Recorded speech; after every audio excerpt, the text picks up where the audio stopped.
चलो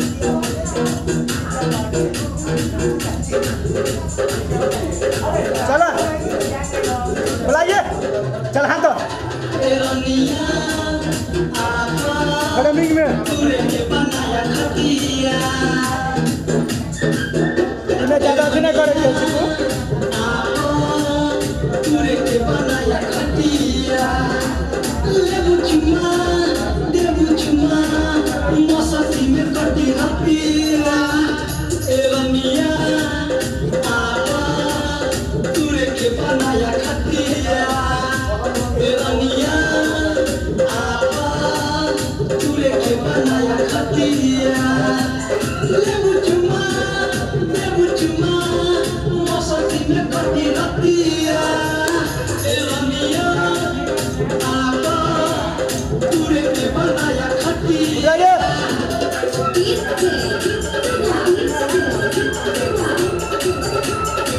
कमर दोनों एक साथ सुनने का कमर एक साथ ऐसे ही रखता है।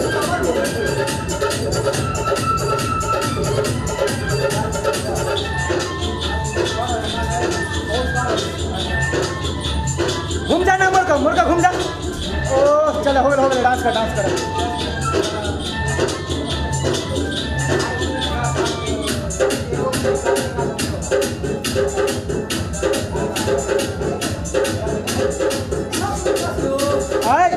मुड़े मारे क्या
नीचे से ऊपर जा।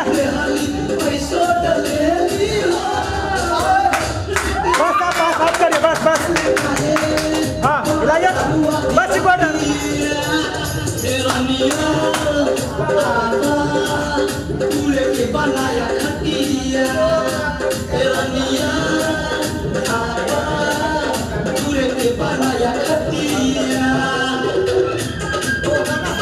मुझे क्या गाना है।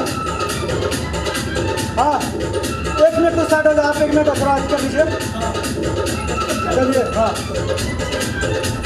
चिक्कू तो स्टार्ट होगा 1 मिनट। हाँ छोड़ दीजिए। आइए चिक्कू जी मारा एंट्री। चलो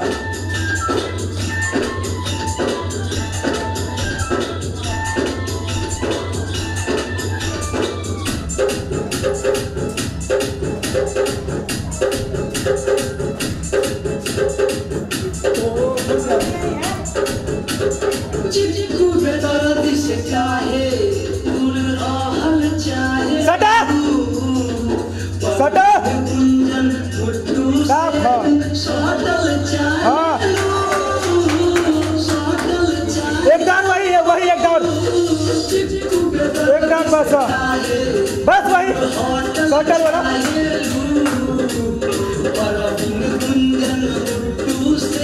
मारो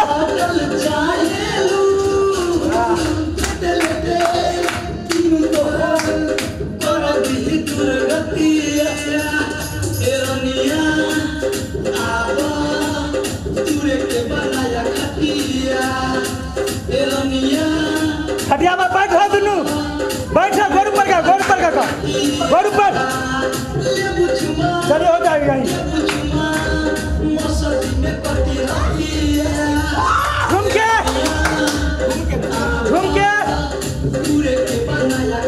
चलिए, बस मुड़ी मुड़ी धर कर, हाँ बस वही करेगा। हाँ सुधरा दोनों से